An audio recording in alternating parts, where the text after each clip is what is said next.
दुनिया पूछ रही कि मोदी ने डिफेंस के इकोसिस्टम में ऐसे कौन से नए पंख लगाए कि भारत लगातार नई ऊंचाइयों पर पहुंच रहा है।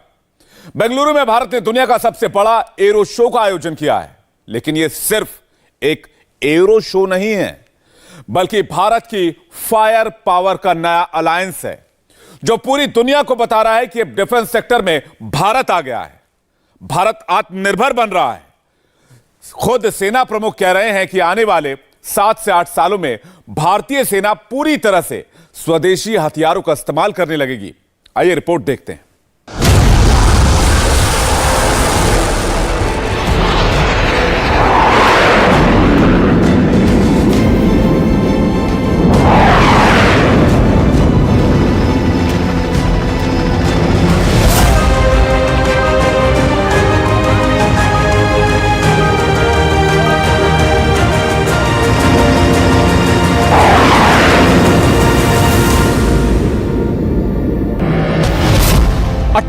देश, 32 देशों के रक्षा मंत्री, 29 देशों के एयरफोर्स चीफ, 73 डिफेंस कंपनियों के सीईओ।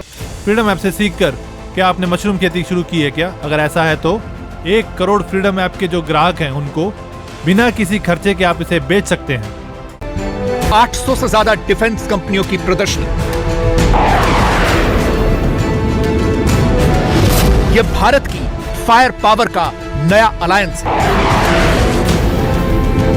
यह वैसे तो दुनिया का सबसे बड़ा एयर शो है, लेकिन यह सिर्फ एक एयर शो नहीं, बल्कि यह भविष्य की तस्वीर है। बेंगलुरु का आसमान आज इस बात की गवाही दे रहा है कि नई ऊंचाई, नए भारत की सच्चाई है। यह बहुत तेजी से आत्मनिर्भर बनते भारत की नई गवाही है। यह उस नए भारत की तस्वीर है जो नई ऊंचाइयों पर उड़ रहा है। अमेरिका, चीन और रूस के खेमों में बटी दुनिया में यह चौथा खेमा है जिसकी अगुवाई भारत कर रहा है और दुनिया को बता रहा है कि अब एक और सुपर पावर आ चुकी है। नाम है इंडिया। एरो इंडिया का यह आयोजन भारत के बढ़ते हुए सामर्थ्य का उदाहरण है। इसमें दुनिया के करीब 100 देशों की मौजूदगी होना दिखाता है कि भारत पर पूरे विश्व का विश्वास कितना बढ़ गया है। देश विदेश के 700 से अधिक एग्जीबिटर्स इसमें अपनी भागीदारी कर रहे हैं। इसने अब तक के पुराने सारे रिकॉर्ड तोड़ दिए हैं। इसमें भारतीय एमएसएमईज भी हैं, स्वदेशी स्टार्टअप भी हैं और दुनिया की जानी मानी कंपनियां भी है। यानी एरो इंडिया की theme the runway to a billion opportunities, जमीन से लेकर आकाश तक हर तरफ नजर आ रही है। मेरी कामना है आत्मनिर्भर होते भारत की ये ताकत ऐसे ही बढ़ती रहे।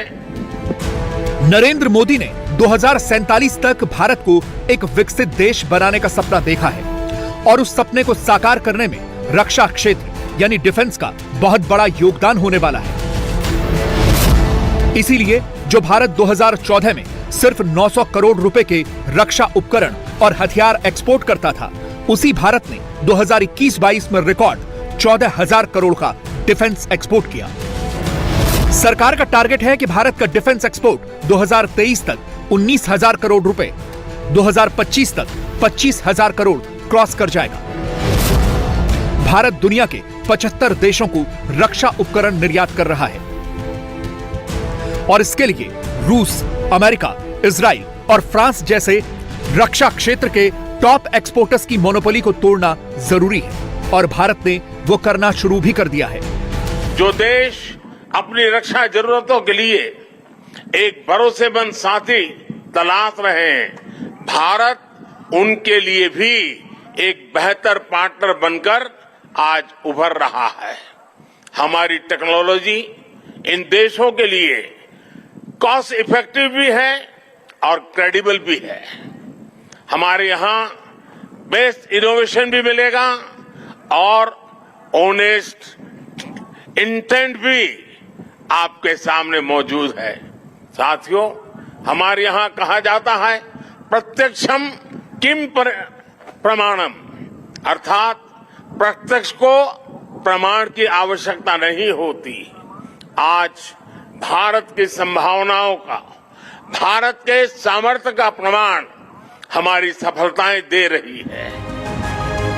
पर सवाल यह है कि डिफेंस के क्षेत्र में भारत की मार्केट क्या होगी? भारत किन देशों को अपने हथियार और उपकरण बेचेगा? मोदी उन गरीब और मध्यम आय वाले लोगों का अलायंस बना रहे हैं जो भारत से रक्षा उपकरण खरीद सकते हैं। ऐसे देशों की लिस्ट में भारत के पड़ोसियों के अलावा अफ्रीका के देश भी शामिल हैं। जिन देशों के मंत्री एरो शो में शामिल होने आए थे, उनसे रक्षा मंत्री राजनाथ सिंह ने मुलाकात की है। राजनाथ सिंह बांग्लादेश के प्रधानमंत्री के सुरक्षा सलाहकार मेजर जनरल तारिक अहमद सिद्दीकी, नेपाल के रक्षा मंत्री हरिप्रसाद उप्रेती, श्रीलंका के रक्षा मंत्री प्रेमिता भंडारा तेन्नाकून, जिम्बाब्वे के रक्षा मंत्री ओपा चाम जिंगपांगे, तंजानिया के रक्षा मंत्री बासुंगवा इनोसेंट लूगा, कांगो के रक्षा मंत्री चार्ल्स रिचर्ड मोन्जो और आर्मेनिया के उप रक्षा मंत्री केरन ब्रुटियान से मिले। यह भारत का नया अलायंस है जिसमें भारत अपने सहयोगियों को हथियार दे रहा है, अपने लिए नई मार्केट तलाश रहा है और ऐसे ही मौकों के लिए एयर शो काम आता है जिसमें रक्षा क्षेत्र की दुनिया की बड़ी बड़ी कंपनियां आई हैं। यूरोप की एयरबस, अमेरिका की बोइंग, फ्रांस की दसो एविएशन, अमेरिका की Lockheed Martin, Israel aerospace industry, रूस की ब्रह्मोस एरोस्पेस, स्वीडन की साब एबी, ब्रिटेन की रॉल्स रॉयस जैसी बड़ी कंपनियां आई हैं। डिफेंस के क्षेत्र में इन महायोद्धाओं के सामने भारत अपने स्वदेशी की ताकत भी दिखा रहा है और इसी स्वदेशी की सबसे ज्यादा चर्चा हुई HAL के इस फाइटर ट्रेनर एयरक्राफ्ट की, जिसकी टेल पर पवन पुत्र हनुमान का चित्र है। यह सुपरसोनिक जेट ट्रेनर का टेस्ट मॉडल है जिसे पहली बार दुनिया के सामने रखा गया है। इसका नाम है Hindustan lead in fighter trainer 42 aircraft. पर सवाल यह है कि पवन पुत्र हनुमान की यह प्रेरणा कहां से आई? मारुत जो नाम जो विंड या पवन, और इसका नाम will be like the son of Pavan. इस तस्वीर की बात कर रहे हैं हर्षवर्धन साहब, वो दिखा दें हम आपको। यहाँ पर देखिए, इसके टेल में पवन पुत्र हनुमान की एक तस्वीर उकेरी गई है जो बहुत ही ज़्यादा अट्रैक्शन और चर्चा का विषय बन रही है। सर, आपने थोड़ा सा इसका हमें सेंस दिया कि आपने ये तस्वीर वहाँ पर क्यों उकेरी, अगर हम और एलॉबरेटली इसको समझना चाहें, हनुमान की तस्वीर क्यों? हमारे डिज़ाइनर्स के लिए तो ये बहुत ही प्राइड की बात है कि उनका एक एयरक्राफ्ट था मारुत, फिर उन्होंने बनाया LCA, और मारुत का पवन का ये पवन पुत्र जो आज, क्योंकि इसकी कॉन्फ़िगरेशन मारुत जैसी देखने में है, it is like the son of Marut, the younger son is LCA, the bigger son or more stronger son you can say is HLFT-42। Definitely बहुत इंस्पिरेशन है इससे। इंस्पिरेशन ग्राफिक्स से भी है, इंस्पिरेशन इंटरनल भी है, मोटिवेशन भी है।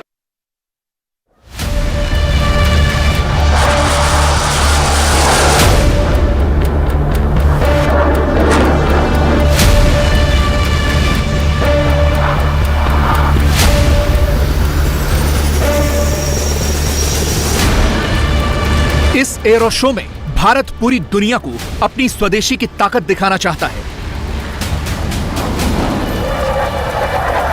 भारत में ही बने विमान वर्ल्ड क्लास हैं। लाइट कॉम्बैट एयरक्राफ्ट तेजस, HTT-40, Dornier light utility helicopter, advance light helicopter और लाइट कॉम्बैट हेलीकॉप्टर बहुत शानदार हैं।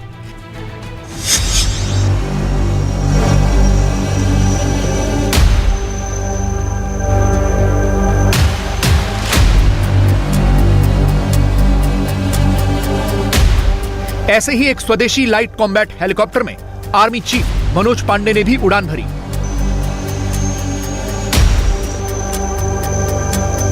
सेना जल्द से जल्द भारत को आत्मनिर्भर बनाना चाहती है, यानी भारत के सैनिक अपने ही देश में बने हथियार और उपकरण इस्तेमाल करें।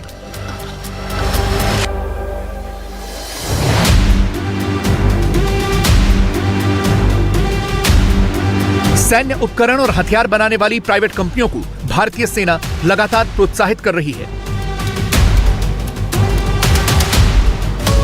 स्वदेशी इंडस्ट्री से सेना को टैंक चाहिए, साथ ही तोपों और बंदूकों की भी जरूरत है, नए rocket system, software defined radio, बेहतर नाइट विजन उपकरण, ड्रोन और काउंटर ड्रोन, सर्विलांस के लिए unmanned aerial vehicle, all terrain combat vehicle, ground based surveillance system और आर्टिफिशियल इंटेलिजेंस के लिए स्वदेशी तकनीक चाहिए। We are looking at a wide range of our military capabilities through the Make in India or Atmanirbharta route. And if I were to start with infantry, we are initially looking at making an infantry soldier or empowering him to carry out his task in a battlefield in terms of protection, in terms of increasing his situational awareness, giving him better surveillance capability, as also in terms of his ability to fight at night, night vision sights, better small arms weapons, etc. If you were to look at the armored or the tanks, we are looking at a future ready tank. We are looking at the entire tank fleet of ours, which we want it to be night enabled. There also we are looking at better protection and better situational awareness. पिछले 3-4 सालों में Indian army से स्वदेशी industry को मिल रहे contract 3 गुना बढ़ गए हैं। 2021 में आर्मी ने 47,000 करोड़ रुपए के कॉन्ट्रैक्ट इंडियन इंडस्ट्री के साथ साइन किए थे। अगले 7-8 सालों में इंडियन इंडस्ट्री के साथ करीब 7 से 8 लाख करोड़ रुपए के कॉन्ट्रैक्ट साइन करने की उम्मीद है। आज ही air chief marshal V R. Chaudhary ने ऐलान किया कि 83 लाइट कॉम्बैट अटैक हेलीकॉप्टर वायुसेना खरीदेगी। पर सवाल यह है कि भारतीय सेना पूरी तरह से स्वदेशी कब तक हो जाएगी? What I want to emphasize and highlight is that the kind of ecosystem that we have, the ecosystem that is getting developed, the kind of enthusiasm, the kind of capability that is there in the civil defense industry, I am sure in the next, I would say 8 to 10 years, I think we will be able to fight our future wars with our indigenous solutions. Bharat के स्वदेशी और आत्मनिर्भरता की ये गूंज तब थी जब बड़े बड़े देशों के बड़े बड़े फाइटर एयरक्राफ्ट इस एरो शो में हिस्सा ले रहे हैं। जैसे यह है अमेरिका के मशहूर F-16 और F-35 फाइटर प्लेन। इनके अलावा यहाँ रूस, फ्रांस, ब्रिटेन और स्वीडन जैसे भी दुनिया के बड़े देशों के डिफेंस प्रोडक्ट थे। लेकिन इन सब से भारत को कहां फर्क पड़ता है? भारत ने तो तय कर लिया है कि इन बड़े बड़े देशों के मार्केट को अपने स्वदेशी से ध्वस्त करना है।